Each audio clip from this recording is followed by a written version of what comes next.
आप देख रहे हैं अमेज नाउ। गंगा, यमुना, राप्ती और गोमती के तटवर्ती इलाकों से खबरें आप तक। नमस्कार, सदघटना के नए अंक के साथ मैं सौम्या दीक्षित। शुरुआत करते हैं आज की मुख्य घटनाओं से। मंडलायुक्त गोरखपुर ने कहा कि समाधान दिवस का उद्देश्य फरियादियों को अधिक से अधिक लाभ दिलाना।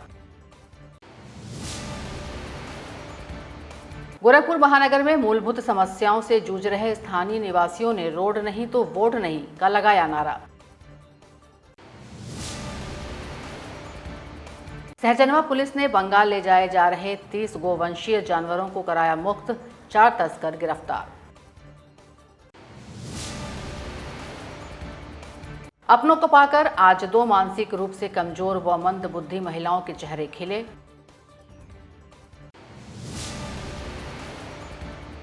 और बलिया में तेज रफ्तार बोलेरो ने टेम्पो को मारी टक्कर, 6 गंभीर रूप से घायल।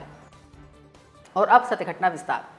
संपूर्ण समाधान तहसील दिवस सदर का आयोजन आज स्पोर्ट्स कॉलेज स्थित सभागार में किया गया। इस मौके पर कमिश्नर रवि कुमार एनजी व डीआईजी जे रविंद्र गौड़ ने जनता की समस्याएं सुनकर उनका समाधान करने का निर्देश दिया। इस संबंध में कमिश्नर रवि कुमार एनजी ने कहा कि शासन की मंशा के फरियादियों को अधिक से अधिक लाभ मिल सके। हम थाना और तहसील के कर्मचारी दोनों को एक टीम बना करके मौके पर तत्काल में पेश करके उनका सॉल्यूशन निकालने के लिए प्रयास किए जा रहे हैं। जो सिविल कोर्ट में वादा है उसको कोर्ट में परस्यू करने के लिए हम लोगों ने अधिकारियों को बता दिया। तो हमारा मकसद ये है कि जितने से त्वरित तरीके से न्याय दिलाने के लिए और जनता को राहत देने के लिए प्रयास किया जाए। गोरखपुर महानगर के रानीबाग पथरा नई कॉलोनी बड़गों के निवासियों ने रुस्तमपुर बड़गों को जोड़ने वाली सड़क और नाली के निर्माण की मांग को लेकर मोहल्ला संघर्ष समिति के तत्वावधान में जमकर प्रदर्शन किया। प्रदर्शन कर रहे स्थानीय नागरिकों का कहना है कि रुस्तमपुर को बड़गों से जोड़ने वाली सड़क इस समय काफी खस्ता हाल स्थिति में है।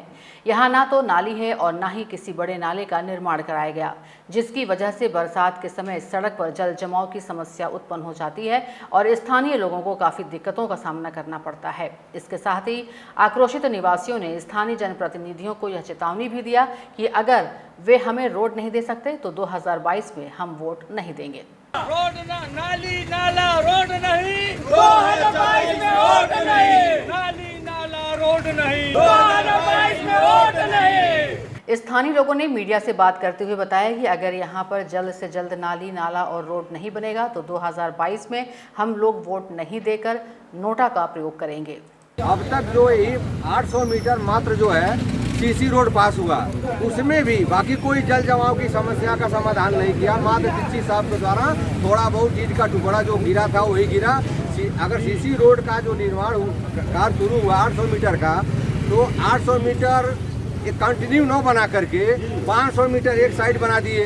इसके बाद छोड़ करके वो कौन सी हस्ती थी कि कौन सा इंस्ट्रूमेंट बना था कि बीच में छोड़ करके दुर्गा चौक पर 200 मीटर आगे कर दिया गया। जबकि बार बार मैं निवेदन दे रहा हूं नगर आयुक्त महोदय, जिलाधिकारी महोदय के और लोग भी हमारे शुभ चिंतकों ने जिनको तकलीफ है जाकर के दे रहे हैं, मगर कोई सुनवाई नहीं हो रही है। कोई 21 में, 20 में, 18 में, 19 में 300 लोगों का हस्ताक्षर करा करके नगर आयुक्त के यहाँ, फिर उसके बाद डीएम साहब के यहाँ, सीडीओ के यहाँ, सबके यहाँ दिया गया और यह रोड पास हुई। और पास होने के बाद अगर यह बनना चालू हुआ तो बीच में क्यों इसको छोड़ दिया गया? अगर यह बीच में नहीं बनाया जाएगा तो यहाँ का पूरा जनमानस 2022 में चुनाव का बहिष्कार करेगा और किसी पार्टी को हम लोग वोट नहीं करेंगे। गोरखपुर की सहजनवा पुलिस को बड़ी सफलता हाथ लगी है। पुलिस ने 4 गोवंश तस्करों को गिरफ्तार किया है। आपको बता दें कि बीती देर रात पुलिस ने गश्त के दौरान संदिग्ध दिखने पर एक ट्रक को रोकना चाहा तो वो भागने लगा, जिसका पीछा कर पुलिस ने घेराबंदी कर ट्रक को पकड़ लिया और जांच की तो उसमें 30 गोवंश मिले। पुलिस ने जब गिरफ्तार तस्करों से पूछताछ की तो उन्होंने गोवंश की तस्करी की बात को कबूला, जिसके बाद पुलिस इस पूरे मामले की जांच में जुट गई है। सहजनवा में हाईवे पे एक संदिग्ध वाहन को रोक के चेकिंग किया गया। उसमें काफ़ी मात्रा में गाय मिले हैं। इसमें 4 पशु तस्कर गिरफ्तार किए गए हैं। उनके खिलाफ कठोर धाराओं में मुकदमा लिखा जा रहा है। उनको न्यायिक हिरासत तो बेचा जा रहा है।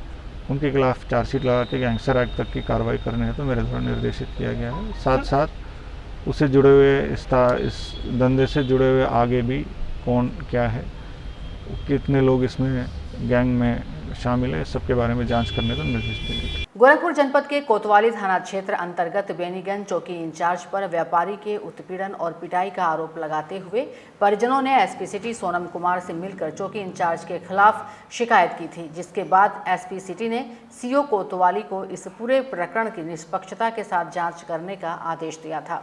लेकिन कहीं से न्याय न मिलता देख पीड़ित व्यापारी रोहित कुमार यादव की बहन शिवानी यादव ने मीडिया के शरण में आकर न्याय की गुहार लगाई। पीड़ित की बहन का आरोप है कि रोहित की गाड़ी देने के बहाने बेनीगंज चौकी इंचार्ज ने उन्हें थाने पर बुलाकर उनके साथ मारपीट किया था, जिसकी वजह से मेरे भाई को अस्पताल में एडमिट होना पड़ा था।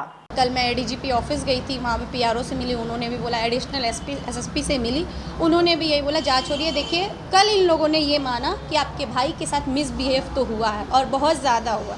रही बात गाड़ी की, तो आप क्या कहना चाह रही हैं? हमने कहा कि हमने कोतवाली में अपनी गाड़ी अपने आँख के सामने देखी हुई है। जब अपने भाई से मिलने के लिए गए थे, मेरे भाई से उनको 3 दिन तक मिलने नहीं दिया गया, उसको खाना नहीं देने दिया गया, उसका कंधा टूटा है, उसकी दवा नहीं देनी गई, जबकि मैंने पर्ची दिखाया कि देखो डॉक्टर की पर्ची पे ये दवा लिखी है, आप देख लो, दे दो, नहीं दिया गया। अभी क्या चाहती है?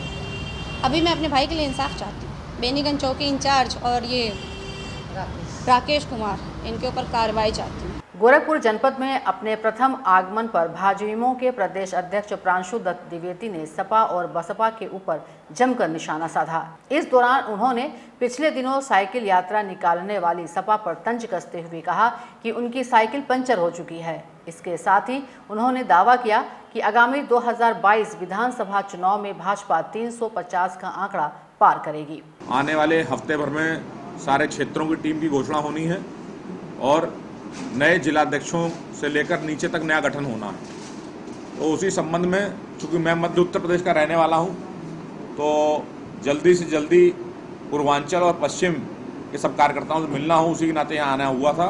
और जिस प्रकार का उत्साह यहाँ देखने को मिल रहा है, निश्चित रूप से भारतीय जनता युवा मोर्चा के नेतृत्व में इस बार भारतीय जनता पार्टी 350 का आंकड़ा छूने वाली है। उसी की तैयारियों के संबंध में आना हुआ। अपनों को पाकर आज 2 मानसिक रूप से कमजोर व मंदबुद्धि महिलाओं के चेहरे खिल उठे। बता दें कि गांधी गली में स्थित मातृ छाया में निराश्रित मानसिक व मंदबुद्धि उन महिलाओं को रखा जाता है जो किसी कारण अपने घर वालों से बिछड़ गई या घर से भाग गई हों। ऐसी महिलाओं को यहां रहने, खाने व इलाज की व्यवस्था की जाती है और उनके घर के बारे में पता लगाया जाता है और पता लगने के बाद उन्हें सौंप दिया जाता है। ऐसी ही 2 महिलाओं को आज उनके घर वालों को सौंपा गया। इनके मिलने पर घर वाले खासे खुश दिखे। 5-6 रोज हो गया था जी, और यहाँ से इस कार्यालय पर से फोन गया प्रधान से हमारे गांव जी, तो वहाँ प्रधान जी गए हमारे घर, तो बताए ऐसी सी बात है, गोरखपुर जाइए अपना लड़की लाइए। तब हम यहाँ जानकारी लिए। कैसे गायब हो गई थी? घर से निकल गई थी कि कहीं दवा के? ये लड़की कम से कम 10-12 साल होगा इसी तरीके से करती है, इधर उधर भागती है, हम लाते हैं, इधर उधर भागती है। कैसे, जैसे यहाँ पे थी तो अब यहाँ से आप अपने घर ले जा रही हैं? हाँ, अपने घर ले जा रहे हैं। रखेंगी इनको अपने घर? हाँ, अपने घर रखेंगे। और इनके माता पिता जी, आपके मतलब आपके माता पिता जी? हाँ, हमारे माता पिता इसके अपने घर से ये निकली है, इसके घर वाले जानते नहीं है, इसके पति भी नहीं जानते। ये ससुराल से निकल गई हैं? अपने ससुराल से निकले, नहीं इसके जहाँ नहीं, इसके लेने आए हैं। बलिया जनपद के रसड़ा कोतवाली थाना क्षेत्र में एक तेज रफ्तार बोलेरो ने एक सवारी भरे टेम्पो को टक्कर मार दी, जिसमें तकरीबन 13 लोग सवार थे। घायलों को जिला अस्पताल में भर्ती कराया गया है।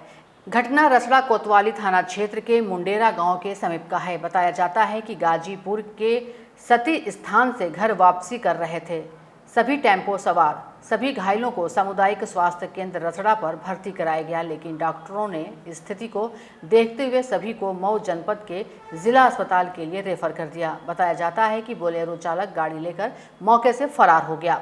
कुछ लोगों का यह भी कहना है कि जितना दोष बोलेरो चालक का है, उतना ही टेम्पो चालक का भी है।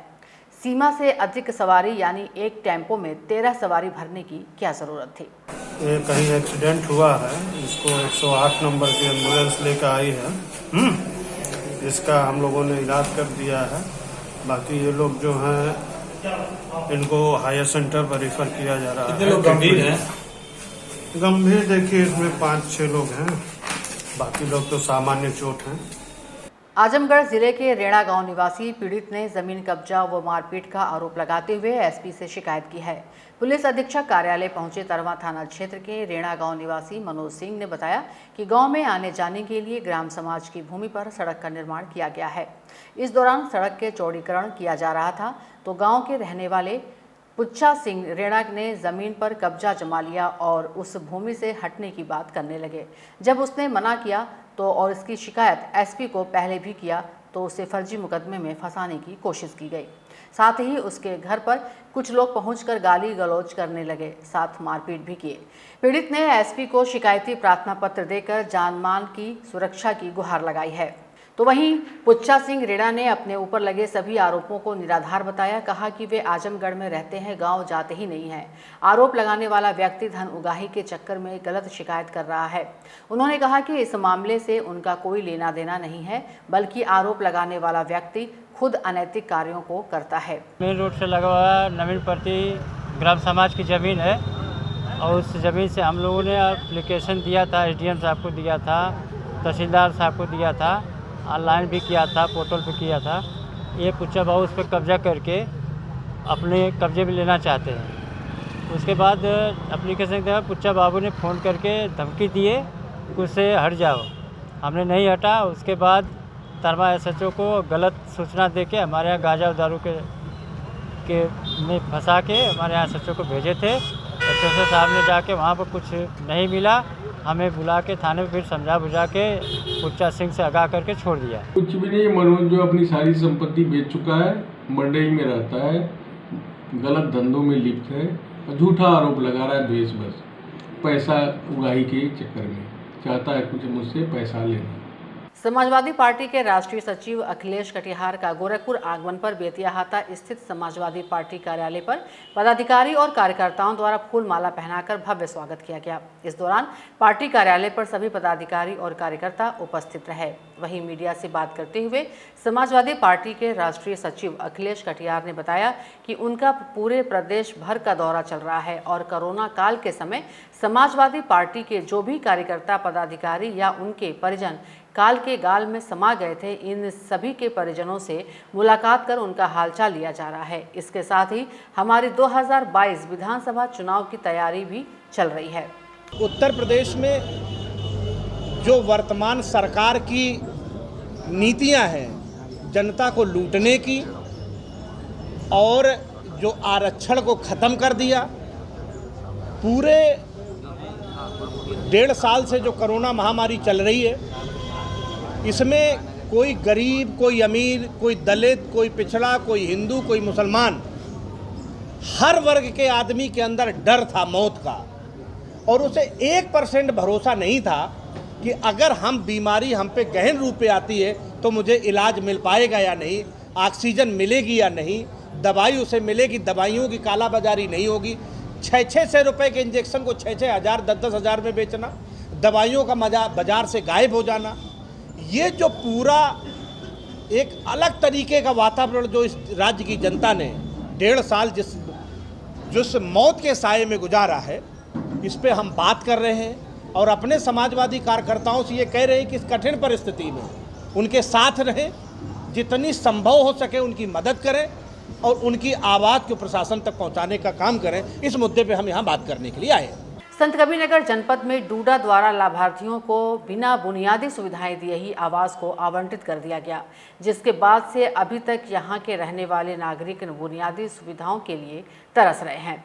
आपको बता दें कि संत कबीरनगर जनपद के शहर कोतवाली स्थित घोरखल में नगरीय विकास अभिकरण द्वारा आसरा आवास योजना के तहत निर्मित मकानों को पात्र लोगों को बिना बुनियादी सुविधाएं जैसे सड़क, नाली और पानी के ही आवंटित कर दिया गया, जिसके बाद अब बरसात में पूरा मोहल्ला घुटनों तक पानी में डूबा पड़ा है, जिसकी वजह से यहां लोगों को काफ़ी दिक्कतों का सामना करना पड़ रहा है। आवास धारकों का आरोप है कि डूडा के अधिकारियों की वजह से ही हमारी जिंदगी नारकीय बन गई है। आसरा आवास है, सरकार वाला जाने आने दिक्कत है, के पैर टूट जाते, के हाथ टूट जाते है, गिरबा कैसे आई जाए के हो। कितने दिनों से ये समस्या है? 2 महीना से नहीं, पहले बड़े से अपन तब 2 महीना से रहत बाणी से घर भर बाटी में परिवार लेके अपन कैसे के आई जाए। इसके बारे में कभी कोई अधिकारी आते हैं? नहीं, आप लोगों ने कोई शिकायत की अधिकारियों को? जब इल्बा नहीं कहला तो कैसे शिकायत करब। कहाँ से मिला था ये आवास आप लोग को? डूडा में से। क्या कहे थे वो कि क्या क्या कह दिए आप लोग को? क्या सब व्यवस्था है। सावन का महीना हो और कजरी झूले की बात ना हो, ऐसा हो ही नहीं सकता। इसी के तहत आज स्वर सागर संस्था द्वारा गोरखनाथ स्थित एक मैरिज हॉल में कजरी का आयोजन किया गया। इसमें महिलाओं ने बढ़ चढ़कर हिस्सा लिया और कजरी गीतों पर झूमने के साथ ही झूले का भी आनंद उठाया। इस संबंध में संस्था के अध्यक्ष सुनीशा श्रीवास्तव ने कहा कि सावन के महीने में हम लोग इस तरह के आयोजन द्वारा खूब आनंद लेते हैं। ये सावन में जो हम लोग कजरी गाते हैं उसी का आयोजन है और इसमें हम लोग झूला झूलाते हैं और भांति भांति के जो गाने हैं वो हम लोग ढोल मजीरा के साथ गाते हैं, मेहंदी लगाते हैं और इस तरीके से हम लोग सावन मनाते हैं। सावन का कितना उत्साह रहता है। सावन तो अपने आप में ही एक देखिए अपने आप में ये आप देख ही रहे हैं, हम लोग झूला और झूल रहे हैं और झुला भी रहे हैं। तो सावन का महत्व ही अलग है। अपने आप इतनी हरियाली और इतनी सुंदरता देखकर अपने आप मन प्रफुल्लित हो जाता है। मध्य प्रदेश में लगातार हुई भारी वर्षा के कारण अभी नदियां उफान पर हैं और विभिन्न बैराजों और बांधों से लगातार पानी छोड़ा जा रहा है, जिससे मध्य प्रदेश में बाढ़ की स्थिति बनी हुई है। सबसे ज़्यादा बाढ़ प्रभावित इलाकों में मध्य प्रदेश का शिवपुरी, श्योपुर, मुरैना, भिंड, गुना और अशोकनगर जिले हैं, जहां 11वीं एनडीआरएफ की बटालियन बाढ़ बचाव एवं राहत कार्य लगातार कर रही है और इनके द्वारा अब तक सैकड़ों लोगों को बचाकर सुरक्षित स्थान पर पहुंचाया जा चुका है। मध्य प्रदेश से निकलने वाली चंबल नदी जो राजस्थान के सीमावर्ती इलाकों से उत्तर की तरफ बहती है, जिसमें राजस्थान में हुई बाढ़ का पानी धौलपुर बैराज से लगातार छोड़ा जा रहा है, जिससे चंबल नदी उफान पर है और उत्तर प्रदेश में इटावा में यमुना के साथ मिलती है, जिससे यमुना का जलस्तर अत्यधिक बढ़ गया है और इटावा, औरैया, जालौन, हमीरपुर, बलिया में बाढ़ की स्थिति बनी हुई है। गंगा का जलस्तर प्रयागराज में चेतावनी के निशान के पास पहुंच रहा है और वाराणसी में खतरे के निशान पर पहुंचने वाला है, जिससे गंगा नदी से सटे इलाकों में बाढ़ की स्थिति बनी हुई है। वर्तमान में मध्य प्रदेश में एनडीआरएफ की 8 टीमें राहत बचाव कार्य में जुटी हुई हैं, जो वाराणसी, गाजियाबाद और पंजाब से बुलाई गई हैं।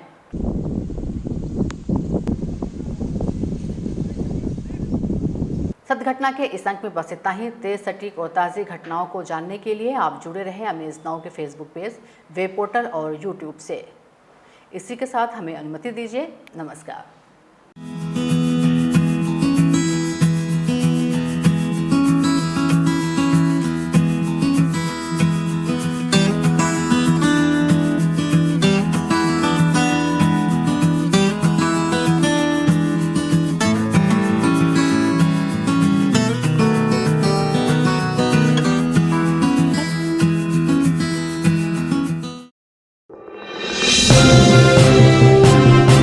आप देख रहे हैं अमेज नाउ।